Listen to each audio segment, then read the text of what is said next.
roads? Where we're going, we don't need roads.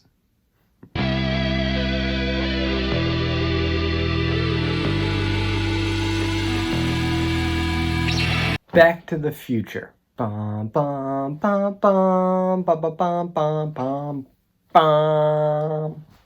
So Back to the Future came out in 1985 and is really kind of the perfect time travel movie. This movie truly was lightning in a bottle. No joke, this fun, lighthearted romp through time has defined how time travel works for generations of audiences, and its influence can be seen in all types of movies afterward.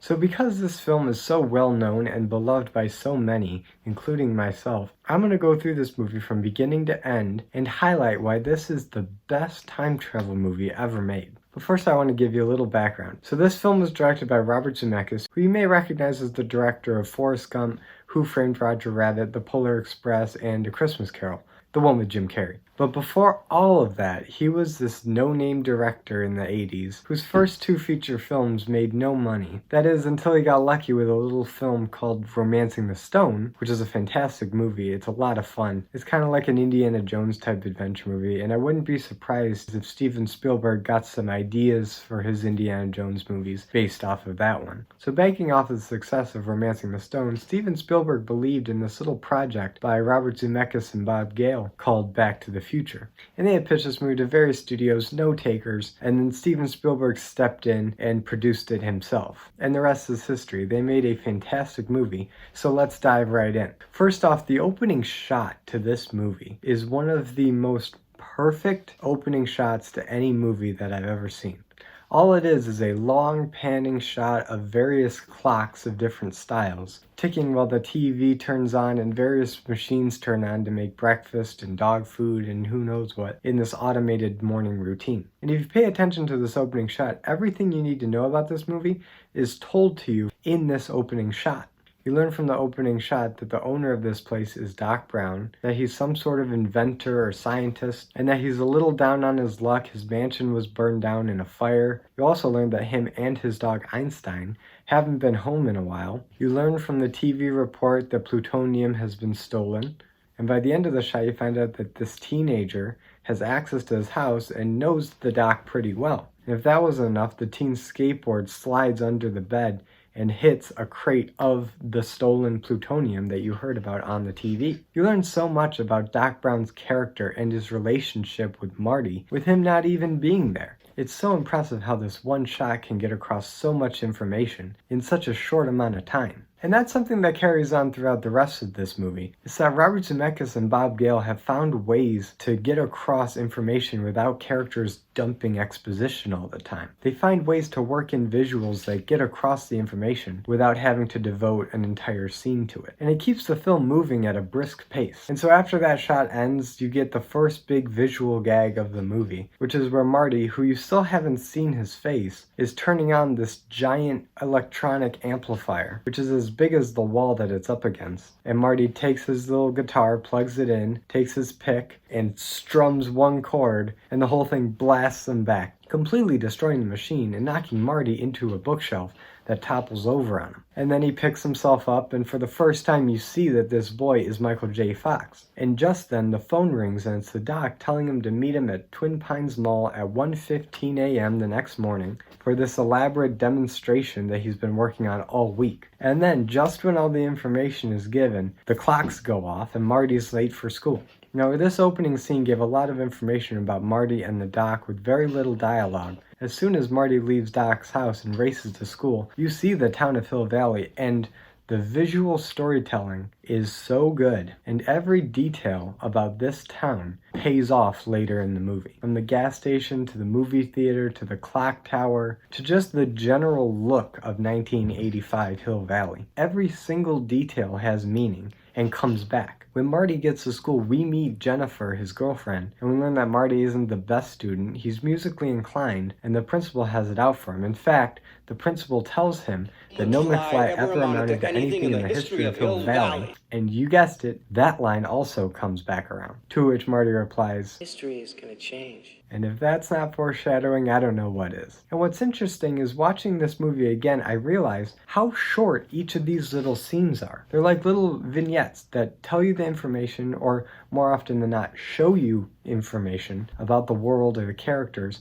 and then they quickly move on to the next scene. There's only 2 very short scenes within the high school that Marty attends, the first of which is just in a hallway, and the second is after school where Marty and his band, the Pinheads, try out for the school talent show, to which Huey Lewis himself, great cameo by the way, tells him that they're just too darn loud. And so following this rapid pace, Marty and Jennifer are walking home, talking about their dreams and aspirations and the big date coming up this weekend, until they're interrupted by this old lady asking for change about Save the Clock Tower, which we learned that the big clock tower, which is the largest set piece in the town, has been stopped for about 30 years since it got struck by lightning, and she's trying to raise money to preserve it. Marty gives her a quarter, he takes a flyer, Jennifer has to go and stay at her grandma's, to which she writes down her grandmother's phone number on the flyer, which is the most 80s thing in this entire movie. I can't help but laugh coming at it from the perspective of someone in 2020, where everybody has a cell phone, and the last time someone had to write down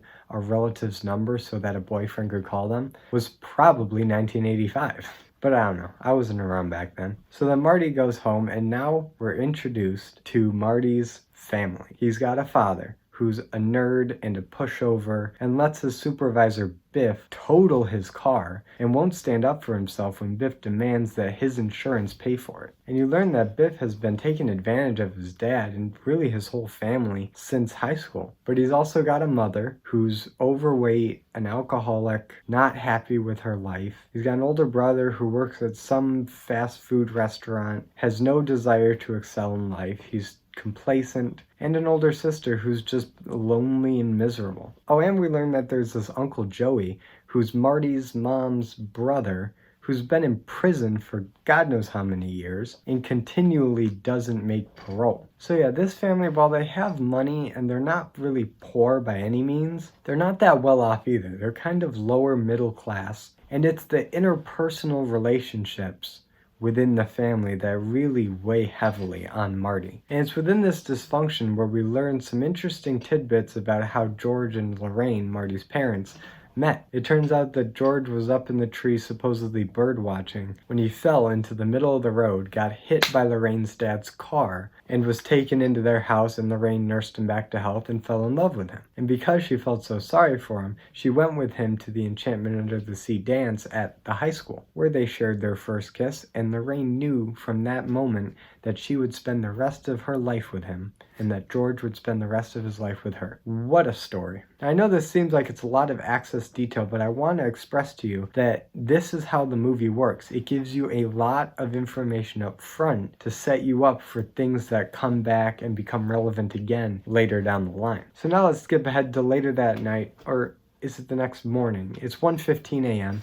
and Marty's heading down to Twin Pines Mall to meet the doc, who we still haven't seen. I mean, we heard his voice on the telephone, and if you heard that voice before, you know it's Christopher Lloyd. But you haven't seen him. You haven't seen what he looks like. And this is a great introduction to not only the doc, but also the time machine, and also the concept of time travel as explained in this movie. And this is where the exposition gets layered on a little thick, because Doc has to explain to Marty and the audience how time travel works. And the Bobs, Gale and Zemeckis, did a very clever job at explaining how time travel works through the demonstration with Einstein, Doc's dog. So Doc set up this DeLorean time machine on a remote control, and he gets it up to 88 miles an hour, at which time the time circuits activate and Einstein is obliterated. And we have no idea where this dog went. For all we know, Doc just blew them up. He doesn't seem to be the most stable guy, and I wouldn't put it past him to actually blow up his dog in the name of science. But he reassures us that Einstein and the car are intact. They just got launched into the future, 1 minute into the future to be exact, and that they will be back in a minute. And what's really cool is that the time from when Einstein disappears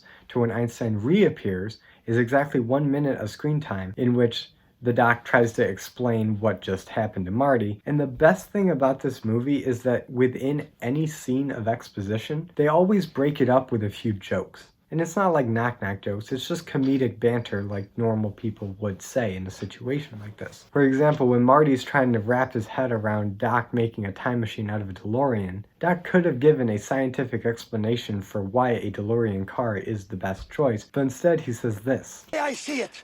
If you're gonna build a time machine into a car, why not do it with some style? And then what's even funnier is after that, he starts to give a scientific explanation, The stainless steel construction made the flux dispersal. which gets cut off by the time being up for Einstein to arrive. And he does, and he's fine. The time machine worked, and everyone's happy until terrorists show up. My God, they found me.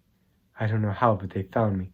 Run for it, Marty! So yeah, the terrorists show up because he stole plutonium like we saw in the opening shot. And they wanted the doc to make him a bomb, but he just gave him a bomb casing filled with used pinball machine parts, and now they want to kill him. So in a very bold move, they actually kill him. So yeah, Doc Brown dies within the first half hour of this movie, and he's only had, what, 10 minutes of screen time and a phone call, and he's one of the more famous actors in this movie. But yeah, he dies, and don't you forget that. Because after that, Marty's all upset. He gets in the time machine, he guns it, he tries to outrun the terrorists, and he gets up to 88 miles an hour, and he blasts his way back to November 5th, 1955.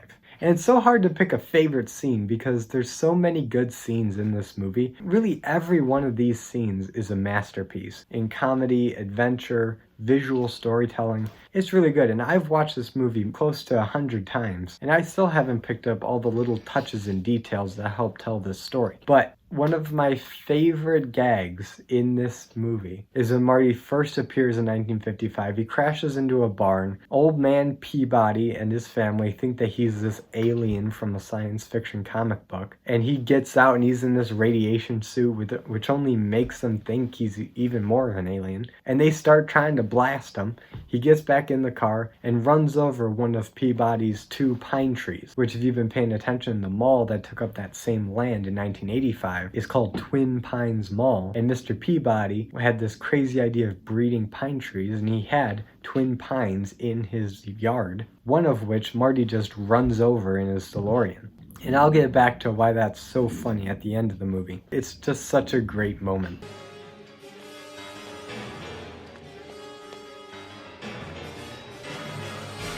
So as the movie continues, Marty realizes that he's back in 1955 and he stashes a time machine behind a billboard, and we get the Sandman scene, which is probably the most famous scene from this movie. It's when Marty reaches the main square of Hill Valley and everything is different. It is so clearly 1955, it's really funny. Because one of the greatest strengths of this movie, aside from all the little details sprinkled everywhere, is how they choose to depict both 1985 and 1955. Now, I was not around in the 80s, so I don't know how accurate Back to the Future depicts life in the 80s, but it does appear to be what people remember the 80s to be, in a more exaggerated, nostalgic style, which is pretty impressive to get while you're still living in it. It would be like if someone made a movie today in 2020 and set it in 2020, but didn't make it actually like 2020, made it like a greeting card version of 2020. That's kind of what 1985 feels like in Back to the Future. And because they did that, when he gets to 1955, it's the same thing. I don't know if it's a completely accurate representation of 1955,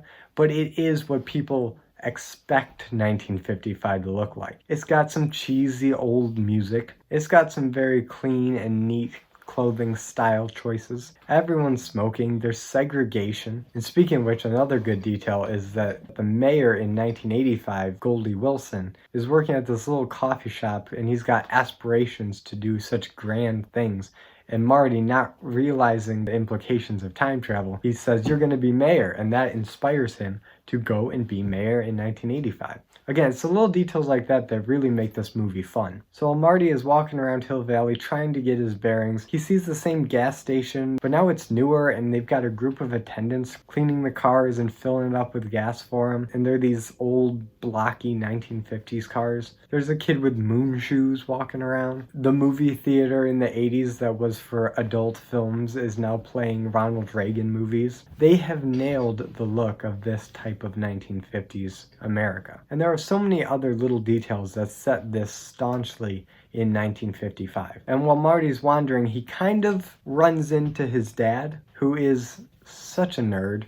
If you thought he was a nerd in 1985, he was much more so in 1955. The dude has no social skills, zero self-confidence, is just a loser. I mean, I'm a nerd and I can relate to him, the social awkwardness, but this dude is just something else. He does not understand people. And it's no surprise that he gets bullied by Biff, just like he did as an adult. And again, this is where I have to credit the script, because even the dialogue calls back to 1985. The way Biff and George interact with each other is almost line for line the same in 1955 as they do in 1985. And it reinforces this idea that the decisions that you make when you're younger will affect your life in the future. But he doesn't just run into his dad, he also meets his mother. And here is where you learn more about what George was doing up in that tree. He wasn't bird watching, he was a peeping Tom. And then, as you know, he falls out of the tree, gets hit by the car, except here, Marty is there, and he pushes his dad out of the way. Marty gets hit by the car, gets taken in the house, treated by Lorraine. Lorraine feels sorry for him, has a crush on him, and George escapes.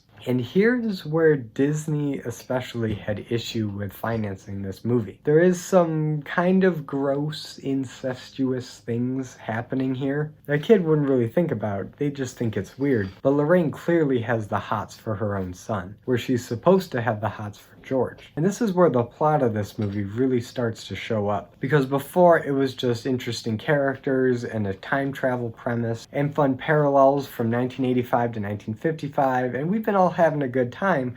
But now, Marty's life is in danger. He messed up his parents' first meeting. And because that meeting was so crucial to Lorraine falling in love with George, that's not happening. And Marty has this photo of himself and his two siblings, and his siblings are starting to disappear slowly, starting with the firstborn, David, but then eventually it's going to catch up to him and he will be gone. Because if his parents never meet and they never have that kiss and fall in love, there's no Marty. So then Marty goes to find the only person that'll understand any of this, Doc Brown. A much younger Doc Brown, who still lives in his family mansion. This is before it got burned down, like we saw in the opening scene, and has a little puppy who might be Einstein. I don't know. Comment below if you think that the little dog in the past is Einstein or some other dog. Because I don't know if Einstein is actually a 30-year-old dog. That doesn't seem to work. But maybe that's what they were going for. I don't know. Comment below with your theories. But Marty shows up and explains the situation to Doc and proves to him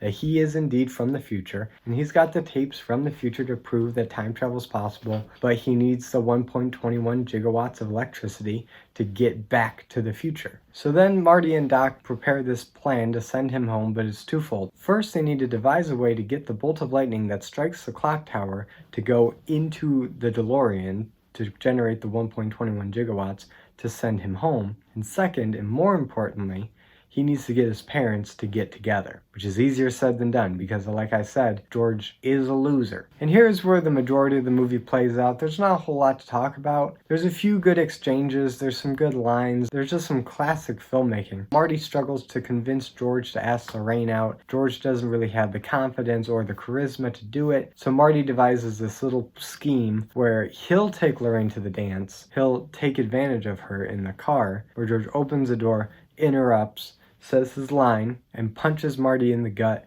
and rescues Lorraine from Marty, where they will then finish the dance, kiss, and live happily ever after. Pretty good plan. And then after that happens, he'll meet Doc by the main road, where Doc has set up this giant cable and hook so that when the DeLorean reaches 88 miles an hour, at that exact moment, the hook connects with a wire which has the lightning on it, and he'll be blasted back to the future. So then the day arrives, there's the dance and the lightning storm happening at the same time. Marty's gonna go through with his plan, but then he finds out that his mother is not the sweet, innocent girl that she told him she was.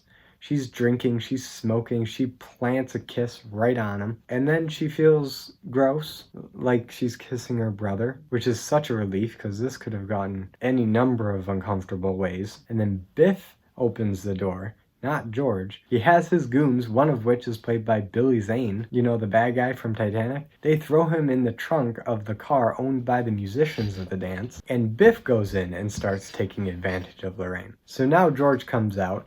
Biff is in the car with Lorraine. George is put in a position where he can either stand up to Biff for the first time in his life and save Lorraine, or he can do what he's done every other day of his life and let Biff walk all over him and leave. Thankfully, he chooses the former and knocks out Biff in the most satisfying punch ever recorded on screen. And now George and Lorraine are cleared to finish the dance. Or are they? Because while the musicians were trying to get Marty out of the trunk, the lead guitarist, Marvin Berry, get to that in a second, slices his hand and can't play, so the dance is over. But thankfully Marty can play the guitar, and so he steps in and saves the day. And he plays, but he's starting to disappear because time is catching up with him. His hand is vanishing. He's starting to feel sick. He can't play. But then George and Lorraine kiss, and he's fine, and all is well. And then Marty plays Johnny Be Good to close out the dance. Oh, and remember when I said Marvin Berry was the lead man in this band? Well, as one of the best little jokes in the movie, Marvin Berry calls up his brother Chuck, Chuck Berry, and he says this. You know that new sound you looking for? Well, listen to this. That's hilarious. So now, enough with the dance. Now it's crunch time. The lightning's about to strike. Doc is putting the finishing touches on the machine. Marty appears. They got to get everything into position. And this climax is a good point to talk about the music of this movie. This movie is great. The storytelling, the visuals, but the true hero of this movie is the music by Alan Silvestri. Bum, bum, bum, bum, bum, bum, bum, bum, bum.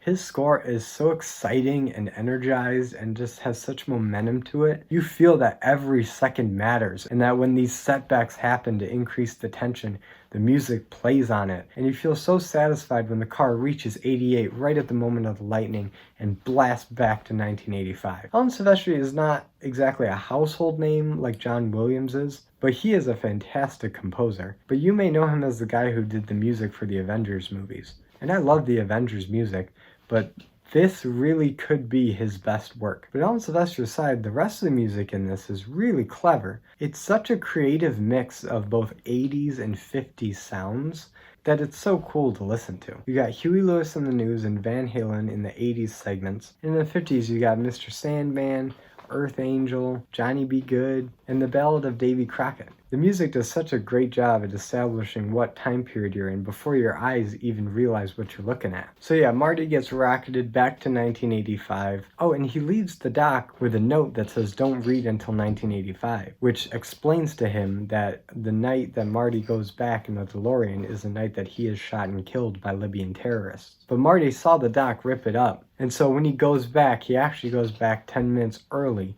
to try to warn the doc. But he doesn't account on the fact that when you go back in time, you don't move locations. So when he goes down Main Street and goes back in time, he appears on Main Street in 1985, not at Twin Pines Mall. And it takes that extra 10 minutes just to get to the mall. And so when he gets there, Doc is already shot. 1985 Marty is already on the move. And when that's all settled, new Marty goes down into the parking lot and checks on the Doc, who's alive. Turns out he actually did read the letter, regardless of the historical ramifications it could have on the time stream. But yeah, he took the warning, wore a bulletproof vest, and now he's alive. So it kind of undercuts the shock of him dying in the first 30 minutes, but it is nice to see him again. Because while they got to explore the relationship in the 50s, he should still have someone like that to come back to in the 80s. So it's a nice reunion. And then the rest of the movie wraps up. He goes back home. He sees that because of what happened in 1955, his dad isn't a loser anymore. He's making a lot more money than he did before. He probably has the job that Biff had at the beginning of the movie, and Biff has been reduced to just a dude who washes cars for a living. And on top of that, his brother is more successful,